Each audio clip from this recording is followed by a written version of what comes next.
Hey there, it's Janelle. I'm coming to you with the messy bun and all today. I just wanted to hop on and I thought I'd share a video message today. And I wanted to just talk about a topic that came up in a few of my client sessions last week. And it's the idea of piggybacking. So, what that is your child gets a consequence. For example, at school, they get in trouble and they get detention. Then they come home, and then we piggyback off of that and give them another consequence. And when we do that, a few things happen. So first of all, we want our kids to experience the natural consequences of their actions. So when they get in trouble in school, if they then come home and we add on another consequence, their focus is now on us, how mean we are, we don't understand, and off of the natural consequence that happened at school. And that's what we really want the focus to be on. Also, our consequences are usually pretty arbitrary, right? We just pick some random consequence. Oh, you don't get internet for a month. That has nothing to do with what happened at school. Totally different situation. Not related at all. And the arbitrary consequences that we impose on them just feel punitive. It just feels like we're making them pay for their mistake. Creates a lot of resentment and anger between us and our child. And we don't want that. So when our kid has a consequence, it has nothing to do with us. We want to celebrate. I mean, even if it's they don't wear their jacket and they're soaking wet, we're not going to, oh, you didn't take your jacket, you're wet. Here's a punishment. Now you need to go clean. Whatever it is, right? We want to focus on our kid. We want them to focus and feel that natural consequence. That's when they really learn. They got in trouble at school. So instead of us coming at them, we would then come to them and say, hey, validate them. Wow, you got in trouble at school. That really sucks. It must have been really uncomfortable going to the principal's office. How did you feel? What happened? How can I help?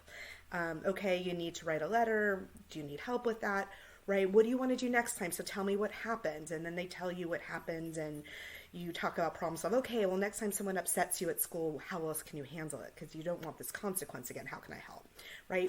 If we come along that way, our kids are more likely to trust us and to talk to us and to learn from their mistakes. If we just come at them and piggyback and just start, throwing on all the extra punishments just to make them prove them, we do that. Why? We want them to know they made a mistake. They know they made the mistake. They know.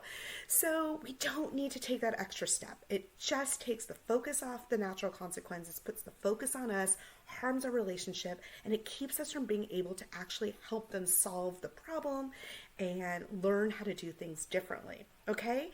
So I know we feel the traditional ways are we have to give them some extra punishment.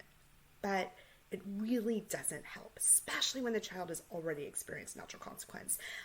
Even something where it doesn't feel like they have a traditional punishment is their natural consequence. Maybe they said something to a kid at school and the kid was mad at them. So we're like, oh, they didn't get a consequence. They had a consequence. The kid might have said something not nice to them and they're dealing with that. Or now they're uncomfortable walking into the classroom because they have to face the kid. So there usually is a consequence to their actions, even if it doesn't feel like that traditional consequence that we think of, like they got grounded or they had something taken away.